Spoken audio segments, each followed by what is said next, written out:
pokes, we need a speed master. Big money flowing, that's a signal in the air. Inside of confidence, for a win we gotta care. Index and Daiso, the tools of the trade. Heels, racing tips, the winning moves are made. Heels, racing tips. What's up mga ka-BK and welcome sa Kel Racing Tips. Mga bata magingay. So, nakikita nyo dito sa tema ng karera, medyo Yamado, no? Yamado Gaming. Yan. Diba? So, kumusta pang karera nyo po mga boss amon tunay ko, no? Grabe, nyara tayo, no? Elegant day na tayo. Pero naman yung tagal-tagal na nun, eh. Diba? Sinabi sa'yo, may palalo yung elegant dating yun eh. Anyways, dito, medyo malyamado para sa akin yung karera, no? Pag nalalo si Pontric dito, eh, siyempre, grabe naman itong mga pinanggalingan ni Pontric, no? Eh, nakikita niya yung programa natin dyan, no? So, mga bata, ano muna tayo? What's up mga kabiging mga sasawa ko? Let's go. What's up mga ka-BK? What's up mga kabiging? Sabi ng asawa ko mga bata, mag-nice ang beses para sabi ng asawa ko.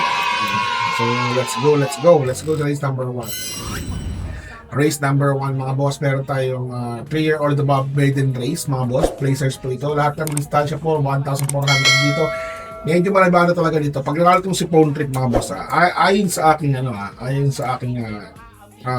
tawag nito, sa aking index mga boss, no? So lang may magandang ginawa dito, nag 113, no? So sumatotal mga 128 to kung sakasakali, no? Samantalang sila Moon Alphabet, sila True Dogma, matagal na. Meron akong nakikita dito yung Kai, nakakatakot siya, no? Si Boss, yan. Alright, so yan na yan mga boss. Kung kayo pa rin ang masusunod mga amon tunay, no? So suluhin na po natin yan mga boss. Si entry number 4 na si Pontric para sa akin. Pero dahil sa bakasan ko, dahil what you call this thing, dahil maiden to mga boss, mag-apat tayo dito. Entry number 6 na si Mount Alphabet, entry number 3 na Sky, tsaka pang 5 ko lang itong si True Dogma. Kasi tagal ng bakasyon mga boss eh. 294 days mga boss, almost isang taon, di ba? Konting araw na lang, 365 days wala eh. Alam niyo naman tayo, isa nakakita ng mga ginagawa yan, di ba? Ito tayo sa USA, na si Kai USA, di ba? Imported horse yan mga boss. Alam ko lang yan, pag ganun na kayo, mag-portrait na kayo dyan kung gusto nyo, kayo pa rin ang masusunod. Let's go to race number 2. Race number 2 mga boss, class 4, 42, 26 split, wala na pa tumpik-tumpik pa. Single fight lang to mga boss single fight lang to. Entry number 2 tayo dito, poste, solo, ayan po. Tapos ang kasalapan niya lang po dito is entry number 1 na si Every Sweat Counts. Every 4 years, every sweat counts, every. Pag-ganyan ng mga sabihin ng mga konsidente magiging rate collar na to. Every 4 years with every sweat counts, every 4 years, every sweat counts, parehong every yan, diba? So para sa akin yan po, single fight lang po yan. Every 4 years, solo na po ang segundo niya para sa forecast, every sweat counts. Let's go to race number 3. Race number 3 mga boss, meron tayong 3-year old maiden race. Basta mga maiden race mga boss, mag-apat kayo dyan, tatlo, diba? Para sa akin dito, nakikita ko dito na lamang para sa akin. I-bash nyo naman ako. No? So, dito tayo War Emblem tayo dito, lamang para sa akin yan, mga boss, no?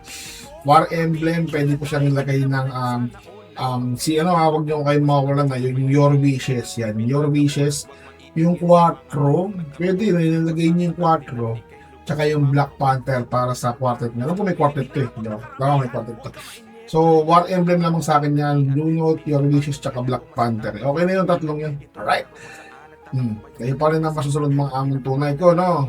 Let's go to race number 4. Race number 4 mga boss. Meron tayong class 3. Itong bigitan laban ko. 57 to 70. Ayan. Wala nang patumpik-tumpik pa. Wala kaming pakialam. Wala kaming pakialam!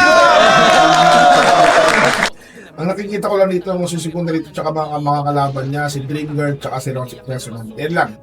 Walang iba, Dream Girl, tsaka si Resonant lang. Yung 4, Iron Age, tsaka Great Sashi, pwede yan. Nilagay nyo. Di ba? Wala namang mawawala eh. Basta ako para sa akin, solo na po yan. And then number 2 na si reverse merger. Let's go to race number 5. List, no? Yamado eh. Race number 5 mga boss, meron tayong class 5, 17 to 41 split dito. Kasi sa KT si ano, si entry number 2, best shot. Sige, ano lang tayo dyan, sumunod na tayo sa KT. Pero para sa akin, I love Mati ako rito mga boss. I love Basmati Island ako rito. Yan. Entry number 4. Tapos dahil malungkot tong tumatakbong to, 131, 133. Diba? Mag-apat tayo dito mga boss. Sama nito si entry number 6 na si Ma'am Jen. Tapos isa pa, entry number 1 na si Apollo. Yan mga boss. Pwede na yan. Para sa akin, no? Let's go to race number 6. Mahirap yung lang yan mga boss ha. Lahat yan, pwedeng manalo yan. Imagine mo yung mga takbo niya, no? 129, 131, 132, 133, 131, 130. Diba? Eh, siyempre, doon tayo sa mga magagaling. No? 4. Yan, ito niya, 4. Tapos, yung best shot, sinama si best shot, pang-apat na dapat yan. Tignan mo yung Premo, 133.8. Di ba yan, nakikita nyo naman. Right, let's go to race number 6. Kasi index ako nagbabase mga boss sa Premo eh. Kahit sabihin nyo ng yung mga guys, sabi na, wala boss, depende sa pista yan, depende sa pista yan. Diba? Hindi ako na alam yun, di ba? Kaya index na meron tayo. Hindi naman alam kung, di ba? Kung basa o maputik yung natakbo nila. So tayo, bigyan tayo ng alright, race number 6 tayo. Class 5, 17 to 41 split dito, mga boss, para sa akin, no? Apat tayo dito. Kasi mga 17 to 14, mag-ano kayo, parang, parang class 5 to mga ganun. Na 5 split, mga ganun. Diba? Para sa akin dito, full 1 kayo, full ma'am. Yan. Kasi yung clairvoyant. Uy, walang tag na to, couple endless clairvoyant. Tapos tigati ng 5, no? Marquis Angel. Kasi baka may panalo yung mga boss, long shot yan, mga boss. Tapos yung entry number 7 na si Die Will Be Done. Alright? So, ayan po, 6157 tayo dyan mga boss. Kayo pa rin ang masusunod mga amon tunay ha. Kasi paratingan na to. Malapit sa paratingan yan eh. Ayan dito sa race number 7 to. 4 din kayo dito. Entry number 6 na si High Dollar. Gusto pala sa kayo si High Dollar. Pero dahil dyan, protektahan nyo. Paratingan to mga boss. Diba? Talon nga natin, paratingan nila 7. Diba? Sino ba yung 7 nyo? Si Freddy's Cutie. Diba? Ano nangyari? Talo. Diba? Kaya pag paratingan, magproteksyon kayo mga boss. Paris with bronze. Tapos lagay yung Secret Solution. Tapos yung Houdini, sama yung Houdini. Ayan na. Ito yung Sasuke ni Embreye na magaling talaga eh. Talagang biglang sumusulpot eh. Diba? Kaya matake kayo dyan kay Houdini ha. Alright. So yan na po mga boss. 658 po tayo dyan. Ayun pa rin ang masusunod mga among tunay. Pwede nyo lagi si Captain Bag. Hindi ko wala sinasabing wala palalo yan ha. May palalo po yan. So kayo pa rin ang masusunod. God bless you all. I love you all. Babush. Bye. See you sa Sunday nga pala. Bye. What's something people don't know about horse racing? It's not just luck, it's strategy, skill, and insider tips. Welcome to Keel's Horse Racing Tips. Here, we're not just spectators, we're winners. Whether you're a seasoned punter or a racing rookie, Keel's got you covered. Catch glimpses of Keel breaking down the stats, reviewing the races, and giving you the thumbs up on the best bets. With Keel's expertise, you'll be making your way to the winner's circle in no time. So saddle up and join the excitement. Hit that subscribe button now for exclusive tips and insights. Ride with us to the winner's circle. Subscribe now for winning insights.